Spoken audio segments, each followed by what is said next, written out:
And the argument is that the black family is under pressure. There's so many homes in which fathers are not present. Daniel Patrick Moynihan wrote, it's 50 years, more than 50 years now since Moynihan wrote his, what was it called?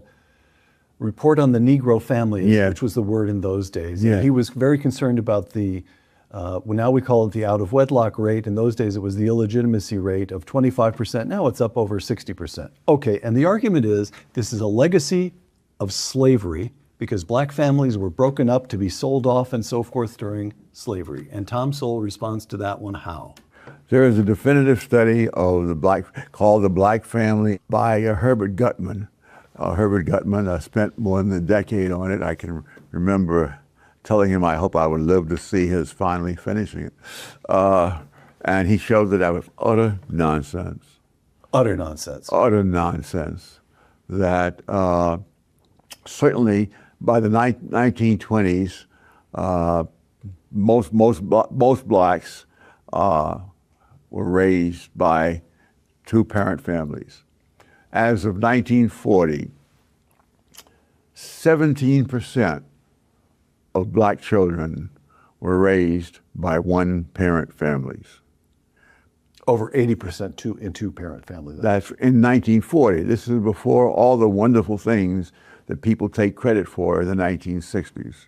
And after the 1960s, and later on in that century, the 68% of black children were raised in one-parent families. 4 times as many. And if you look at other things, you find the same things. When you compare the rhetoric with the hard data, you find that they're opposite. You find that outside the racial area as well. For example, when sex education was brought into the public schools on a grand scale in the 1960s, the idea was that this would prevent teenage pregnancy. It would prevent venereal diseases. It so happens that, and then the word crisis is used a lot. It so happens that syphilis and gonorrhea in 1960 were far lower than they were in 1950. It so happens that... I think you may have misspoken there, or I misunderstood. They were, in 1960, they were lower than they had been a decade earlier? That's right. Oh. So now instead of there being this crisis of a rising venereal disease and teenage pregnancy, there was a falling rate of venereal disease and a falling rate of teenage pregnancy until they brought in the sex education. I see.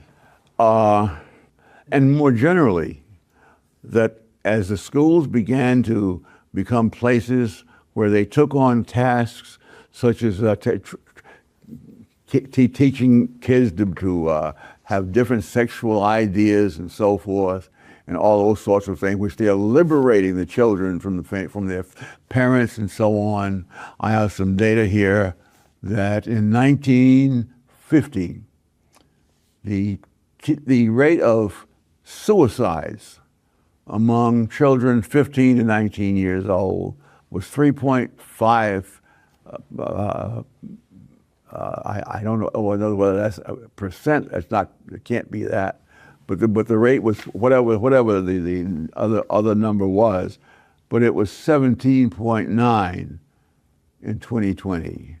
And so all the things that were going right until they came in with their solutions started going wrong. And that was true in this other area. It's true that among blacks, the homicide rate of black males in the 1940s declined by 18%, and then declined again by 22% in the 1950s. And in the 1960s, we had this great revolution in the Supreme Court where all sorts of new rights for criminals were found in the Constitution, which no one had found before. And from mid-1960 to mid-1970, the homicide rate doubled after having gone down every decade for 3 consecutive decades. So, and one of the great tragedies is that people who are devoted to a particular set of ideas don't want any other ideas in. They're not about to want a debate because it's a debate they're going to lose.